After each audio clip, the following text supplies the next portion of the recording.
Business സർവീസസിലെ banking സേവനങ്ങളുമായി ബന്ധപ്പെട്ട കാര്യങ്ങൾ നമുക്ക് പഠിക്കാം. Let us discuss banking services in the business services. എന്താണ് ബാങ്ക് അല്ലെങ്കിൽ banking? Bank is an institution which accepts deposits and lends loan for general public and business people. In simple terms, a bank accepts money on deposits, repayable on demand, and also earns margin of profit by lending money. ഉപഭോക്താക്കൾക്ക് വായ്പ കൊടുക്കുകയും അവരുടെ നിക്ഷേപങ്ങൾ സംരക്ഷിക്കുകയും ചെയ്യുന്ന സമ്പദ് വ്യവസ്ഥയുടെ ഏറ്റവും പ്രധാനപ്പെട്ട സ്ഥാപനങ്ങളാണ് ബാങ്കുകൾ. നിക്ഷേപങ്ങൾ സ്വീകരിക്കുക, വായ്പ കൊടുക്കലുമാണ് ബാങ്കിംഗ് സ്ഥാപനങ്ങളുടെ പ്രധാനപ്പെട്ട പ്രവർത്തനം.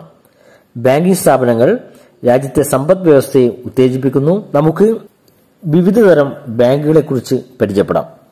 Types of banks.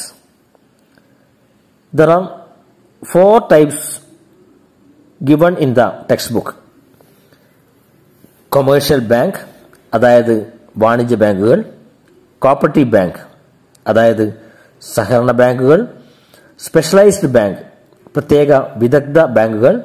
Central bank, കേന്ദ്ര ബാങ്ക്. ഇതിൽ നമുക്ക് ആദ്യം കൊമേഴ്ഷ്യൽ ബാങ്ക് എന്താണെന്ന് നോക്കാം. വാണിജ്യ ബാങ്കുകൾ പൊതുജനങ്ങളിൽ നിന്ന് നിക്ഷേപം സ്വീകരിക്കുകയും വായ്പകൾ കൊടുക്കുകയുമാണ് വാണിജ്യ ബാങ്കുകളുടെ പ്രധാന കർത്തവ്യം. Commercial banks are institutions dealing in money. These are governed by Indian Banking Regulation Act 1949, and according to it, banking means accepting deposits of money from the public for the purpose of lending or investment. There are 2 types of commercial banks, public sector and private sector bank.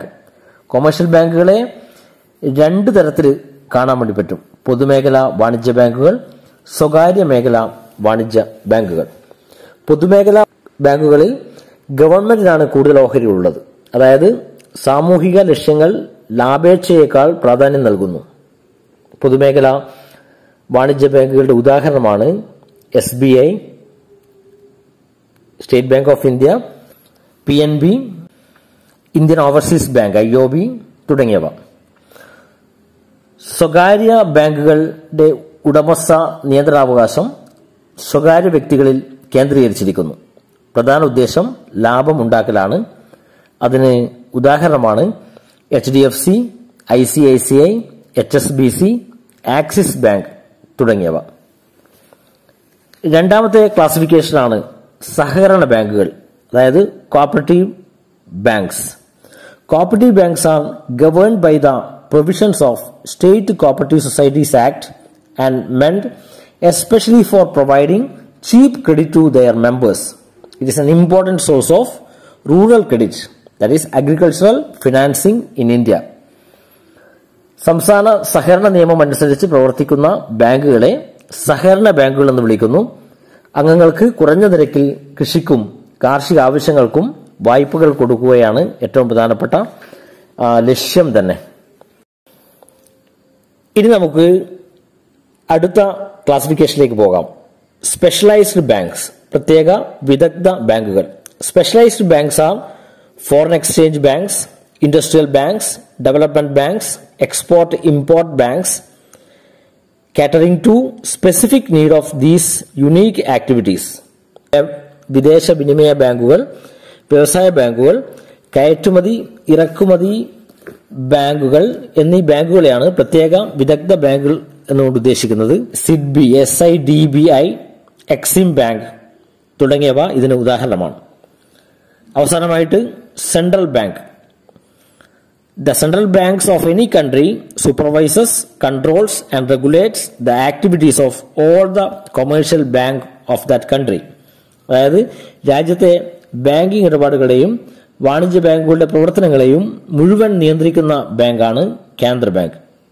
ഇത് ഗവൺമെന്റിന്റെ ബാങ്കായും പ്രവർത്തിക്കുന്നു. ഇന്ത്യയുടെ central bank എന്നത് RBI ആണ്, reserve bank of India. ഇത്രയുമാണ് ബാങ്കുകളുടെ വിവിധ തരങ്ങൾ. ഇനി നമുക്ക് ബാങ്കുകളുടെ പ്രധാനപ്പെട്ട ഫങ്ഷൻസ് നോക്കാം. എന്തൊക്കെയാണ് ബാങ്കുകളുടെ പ്രധാനപ്പെട്ട ധർമ്മങ്ങൾ അല്ലെങ്കിൽ പ്രവർത്തനങ്ങൾ നമുക്ക് നോക്കാം. പ്രധാനപ്പെട്ട ധർമ്മങ്ങൾ അല്ലെങ്കിൽ ഫങ്ഷൻസ് എന്ന് പറയുന്നത് 1. Acceptance of deposit, 2. Lending of funds, 3. Cheque facility, 4. Remittance of funds, 5. Allied services. അതായത് നിക്ഷേപങ്ങൾ സ്വീകരിക്കുക, വായ്പകൾ കൊടുക്കുക, ചെക്ക് സൗകര്യം നൽകുക, പണമടക്കലും കൈമാറ്റം ചെയ്യലും, അതേപോലെ മറ്റ് സേവനങ്ങൾ. ഇത്രയും കാര്യങ്ങളാണ് ടെക്സ്റ്റ് ബുക്കിലെ ബാങ്കുകളുടെ ധർമ്മങ്ങളായിട്ട് പറഞ്ഞിരിക്കുന്നത്. നമുക്കിതിൽ ഒന്നൊന്നായിട്ട് നോക്കാം. ഒന്നാമത്തത് acceptance of deposits. Deposits are the basis of the loan operation since banks are both borrowers and lenders of money. Bank വായ്പകൾ കൊടുക്കുന്നതിനുള്ള ഉറവിടം നിക്ഷേപങ്ങൾ സ്വീകരിക്കുന്നതിലൂടെയാണ്. നിക്ഷേപങ്ങൾക്ക് ബാങ്ക് പലിശ കൊടുക്കുകയും വായ്പകൾക്ക് ബാങ്ക് പലിശ സ്വീകരിക്കുകയും ചെയ്യുന്നു. നിക്ഷേപങ്ങൾ വിവിധ തരം നിക്ഷേപങ്ങൾ നമുക്ക് കാണാൻ വേണ്ടി പറ്റും. Savings deposits, current deposits, fixed deposits മുതലായവയാണ് ഇതൊക്കെ. നിക്ഷേപങ്ങൾ ജനങ്ങളുടെ സമ്പാദ്യശീലം ത്വരിതപ്പെടുത്താൻ വേണ്ടിയുള്ളതാണ്. രണ്ടാമത്തെ ഫംഗ്ഷൻ എന്ന് പറയുന്നത് വായ്പകൾ കൊടുക്കുക എന്നതാണ്, ലെൻഡിങ് ഓഫ് ഫണ്ട്സ്. ബാങ്കുകൾ പ്രധാന പ്രവർത്തനം എന്ന് പറയുന്നത് വായ്പ കൊടുക്കലാണ്. വിവിധ തരം വായ്പകൾ നമുക്ക് കാണാൻ വേണ്ടി പറ്റും. അത് 1 over draft, 2 cash credit, 3 bill discounting, 4 ദീർഘകാലത്തിലേക്കുള്ള വായ്പകൾ, 5 ഉപഭോക്തൃ വായ്പകൾ. ഇങ്ങനെ വ്യത്യസ്തമായ ലോണുകൾ കൊടുക്കുന്നതായിട്ട് നമുക്ക് കാണാൻ വേണ്ടി കഴിയും. ഇനി മൂന്നാമത്തെ ഫംഗ്ഷൻ നോക്കാം. ചെക്ക് ഫെസിലിറ്റിയാണ്. ചെക്ക് സൗകര്യം.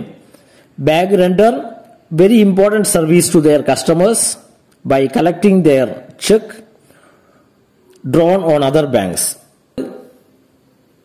വാണിജ്യ ബാങ്കുകൾ ചെക്കുകൾ വഴി പണം പിൻവലിക്കാൻ സാധ്യമാക്കുന്നു. മറ്റുള്ള ബാങ്കുകളുടെ ചെക്കുകൾ സ്വീകരിക്കുന്നതിലൂടെ പണമിടപാടുകൾ എളുപ്പമാക്കുന്നു. നാലാമത്തെ പ്രവർത്തനം എന്ന് പറയുന്നത് റെമിറ്റൻസ് ഓഫ് ഫണ്ടാണ്. പണമടയ്ക്കലും കൈമാറ്റം ചെയ്യലും. ഒരു സ്ഥലത്ത് നിന്ന് മറ്റൊരു സ്ഥലത്തേക്ക് പണം കൈമാറ്റം ചെയ്യുന്നതിന് വാണിജ്യ ബാങ്കുകൾ സഹായിക്കുന്നു. Another silent function of commercial bank is of providing the facility of fund transfer from one place to another place. അവസാനമായിട്ട് ആലീഡ് സർവീസ്, മറ്റു സേവനങ്ങൾ എന്ന് പറയുന്നത് വിവിധ തരം സേവനങ്ങൾ ബാങ്കുകൾ കൊടുക്കുന്നു. ബില്ലുകൾ തീർപ്പാക്കുക, ലോക്കർ സൗകര്യം കൊടുക്കുക, ഓഹരി വാങ്ങൽ വിൽക്കൽ, ഇൻഷുറൻസ് പ്രീമിയം കൊടുക്കൽ, ലാഭവിഹിതം സ്വീകരിക്കൽ, ഇലക്ട്രിസിറ്റി ബിൽ, ജലബിൽ എന്നിവ അടയ്ക്കൽ. ഇത്തരം കാര്യങ്ങളൊക്കെ ബാങ്ക് ചെയ്യുന്ന വിവിധ തരം പ്രവർത്തനങ്ങളാണ്. ഇത് നമുക്ക് ബാങ്കിന്റെ ഭാഗമായി തന്നെ ഉള്ള പുതിയ ബാങ്കിന്റെ പ്രവണതകളായ ഇ ബാങ്കിങ് എന്താണെന്ന് നോക്കാം. ഇ ബാങ്കിങ് എന്ന് പറയുമ്പോൾ ഇലക്ട്രോണിക് ബാങ്കിങ് എന്ന് പറയാം. ഇന്ന് ഇ കൊമേഴ്സ് ഒക്കെ വളരെയേറെ വ്യാപിച്ചുകൊണ്ടിരിക്കുന്ന കാലഘട്ടം. അതേപോലെ തന്നെ വിവര സാങ്കേതിക വിദ്യയുടെ ഇലക്ട്രോണിക്സ് കൊമേഴ്സിന്റെയും ആവിർഭാവം ലോകത്തെ ഡിജിറ്റൽ ആഗോള വില്ലേജായി മാറ്റിക്കൊണ്ടിരിക്കുകയാണ്. ഇതിന്റെ ഭാഗമായിട്ടാണ് വിർച്വൽ ബാങ്കിംഗ് സമ്പ്രദായം വന്നത്. കമ്പ്യൂട്ടറിന്റെയും ഇന്റർനെറ്റ് കണക്ഷന്റെയും സഹായത്തോടുകൂടിയുള്ള ബാങ്ക് ഇടപാടുകളാണ് ഇ ബാങ്കിംഗ് എന്ന് വിളിക്കുന്നത്. വിവിധതരം ഇ ബാങ്കിംഗ് പ്രവർത്തനങ്ങൾ നമുക്ക് കാണാൻ വേണ്ടി കഴിയും. ഇന്റർനെറ്റ് ബാങ്കിംഗ് സേവനങ്ങൾ താഴെ പറയുന്നവയാണ്: നിക്ഷേപങ്ങൾ കൈകാര്യം ചെയ്യൽ, അക്കൗണ്ട് പരിശോധന നടത്തൽ, വായ്പാ അപേക്ഷകൾ നൽകൽ, ബില്ലുകൾ അടയ്ക്കൽ, മൊബൈൽ ബില്ലുകൾ അടയ്ക്കൽ, ഇലക്ട്രോണിക്സ് പണവിനിമയം നടത്തൽ, ഓട്ടോമാറ്റഡ് ടെല്ലർ മെഷീൻ ഉപയോഗിക്കൽ, അതായത് ATM, credit card, debit card എന്നിവ ഉപയോഗിക്കൽ. ഇതൊക്കെ ഇ ബാങ്കിംഗ്, ഇന്റർനെറ്റ് ബാങ്കിങ്ങിന്റെ വിവിധ സേവനങ്ങളാണ് നമുക്ക് കാണാൻ വേണ്ടി കഴിയും. അതേപോലെ തന്നെ electronic fund transfer, automated teller machine, point sale POS, electronic data interchange EDI, credit card, ഇത്രയും കാര്യങ്ങളാണ് നേരത്തെ പറഞ്ഞത്. ഇനി നമുക്ക് ഈ ബാങ്കിന്റെ നേട്ടങ്ങൾ എന്തൊക്കെയാണെന്ന് നോക്കാം. ഈ ബാങ്കിങ് കൊണ്ട് നേട്ടങ്ങൾ എന്ന് പറയുന്നത് കസ്റ്റമേഴ്സിനും ഉപഭോക്താക്കൾക്കും നേട്ടമുണ്ട്, അതേപോലെ തന്നെ ബാങ്കുകൾക്കും നേട്ടമുണ്ട്. എന്തൊക്കെയാണ് കസ്റ്റമേഴ്സിനുള്ള ബെനിഫിറ്റ് നോക്കാം. Let us see what are the benefits to customers. E-banking provides 24 hours, 365 days a year service to the customers of the bank. E-banking 365 ദിവസവും 24 മണിക്കൂറും ഉപഭോക്താക്കൾക്ക് സേവനങ്ങൾ പ്രദാനം ചെയ്യുന്നു. രണ്ടാമത്തത്, customers can make some of the permitted transaction from the office or house or while traveling by mobile phone. ഉപഭോക്താക്കൾ അവരുടെ വീട്ടിലോ ഓഫീസിലോ വെച്ചോ യാത്ര ചെയ്യുമ്പോഴോ അവരുടെ മൊബൈൽ ഫോൺ വഴിയോ ഇ ബാങ്കിംഗ് സേവനങ്ങൾ ചെയ്യാവുന്നതാണ്. It includes a sense of financial discipline by recording each and every transaction. ഓരോ ഇടപാടുകളും വ്യക്തമായി മനസ്സിലാക്കി ചെയ്യുന്നതുകൊണ്ട് സാമ്പത്തിക അച്ചടക്കം പാലിക്കാൻ ഇ ബാങ്കിംഗ് സേവനങ്ങൾ സഹായിക്കുന്നു. അവസാനമായിട്ട്, greater customer satisfaction by offering unlimited access to the bank, not limited by the walls of the branch, or less risk and greater security to the customer as they can avoid traveling with cash. ഒരു ബാങ്കിന്റെ ശാഖയുടെ 4 ചുമരുകളിൽ ഒതുങ്ങാത്ത ഉപഭോക്താക്കൾക്ക് സേവനങ്ങൾ സുരക്ഷിതമായി ചെയ്യാനും E banking സേവനത്തിലൂടെ സാധിക്കുന്നു. ഇനി E banking കൊണ്ട് ബാങ്കുകൾക്കുള്ള നേട്ടങ്ങൾ എന്തൊക്കെയാണെന്ന് നോക്കാം. E-banking provides competitive advantage to the bank. മത്സര നേട്ടം ഉണ്ടാക്കുവാൻ ഇ ബാങ്കിംഗ് സഹായിക്കുന്നു. E banking provides unlimited network to the bank and is not limited to the number of branches.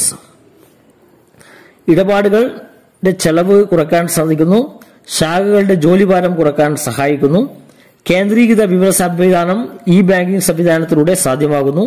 Core banking നടപ്പിലാക്കാൻ സാധിക്കുന്നു. Load on branches can be considerably reduced by establishing centralized database and by taking over some of the accounting functions. ഇതൊക്കെയാണ് ഈ banking കൊണ്ട് ബാങ്കുകൾക്കുള്ള ഗുണങ്ങൾ. ഇത്രയും കാര്യങ്ങളാണ് ബാങ്കുമായി ബന്ധപ്പെട്ട് നമ്മൾ പഠിക്കുന്നത്. Thank you.